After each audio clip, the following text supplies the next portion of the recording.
Hi guys, मैं सुप्रिया स्वागत करती हूँ आपके अपने YouTube channel GK trick by Dharmendra में।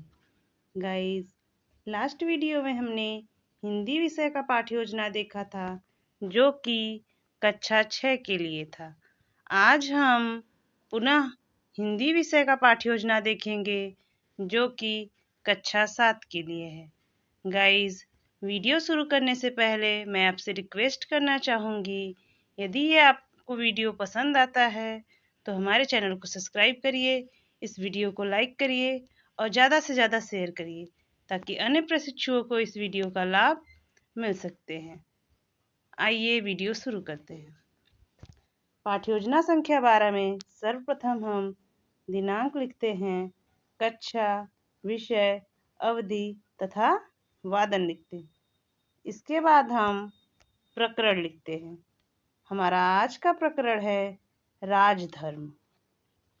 और प्रकरण के बाद हम सामान्य उद्देश्य लिखते हैं। हमारा सामान्य उद्देश्य है बच्चों को हिंदी विषय के प्रति रुचि जागृत करना तथा हमारा द्वितीय उद्देश्य है बच्चों में कल्पना शक्ति का विकास करना।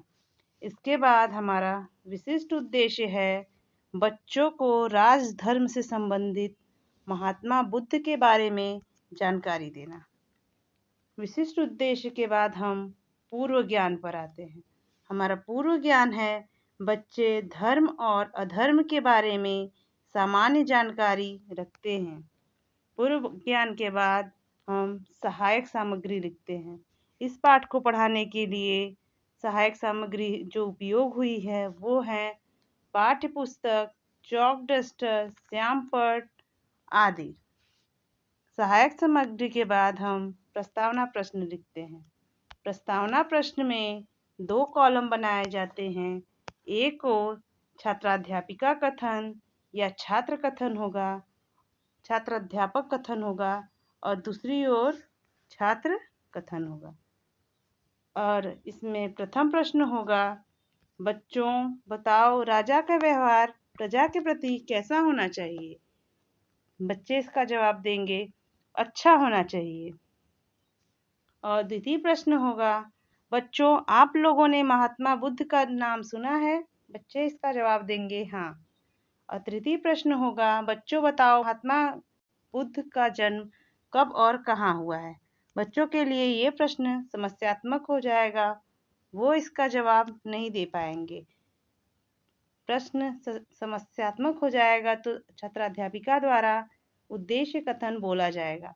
हमारा उद्देश्य कथन है, बच्चों आज हम आप लोग को महात्मा बुद्ध के बारे में जानकारी देंगे। और उद्देश्य कथन के बाद प्रस्तुतिकरण किया जाएगा।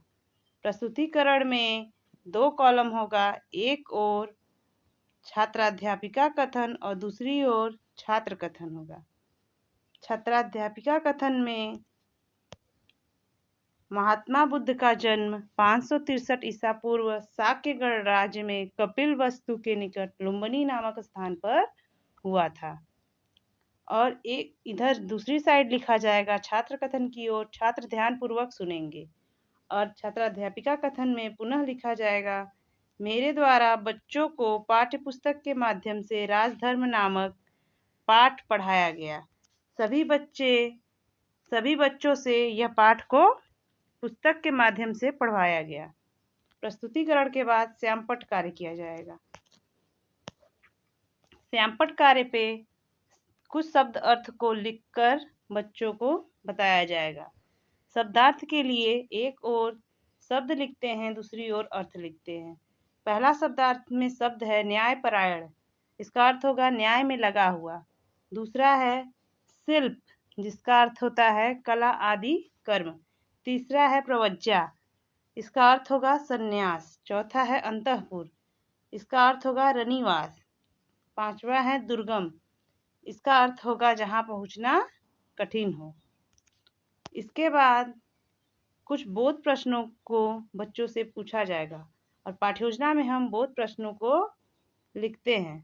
प्रथम बोध प्रश्न है, बुद्ध का जन्म कहाँ हुआ था। द्वितीय प्रश्न है, ब्रह्मदत्त नाम का राजा कहाँ राज करता था? तृतीय प्रश्न है ब्रह्मदत्त कैसा राजा था? चतुर्थ प्रश्न है ब्रह्मदत्त राजा वेश बदलकर घूमता हुआ कहाँ पहुंचा? पांचवा प्रश्न है ब्रह्मदत्त किसके आश्रम में पहुंचा? बोध प्रश्न के बाद हम निरीक्षण कार्य पे आते हैं। निरीक्षण कार्य में छात्राध्यापिका द्वारा या फिर आप छात्राध्यापक या फिर मेरे द्वारा कक्षा में घूम घूम कर निरीक्षण किया गया और लास्ट में हम गृह कार्य देते हैं और पाठ्य योजना में हम गृह कार्य लिखते हैं। मेरे द्वारा बच्चों को बोध प्रश्न के उत्तर घर से याद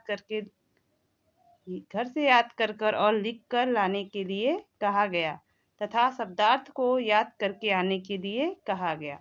गाइस, हमारा पाठ योजना यहाँ पे कंप्लीट होता है। यदि आपको ये वीडियो पसंद आता है तो हमारे चैनल को सब्सक्राइब करिए, इस वीडियो को लाइक करिए और ज़्यादा से ज़्यादा शेयर करिए। Thanks for watching.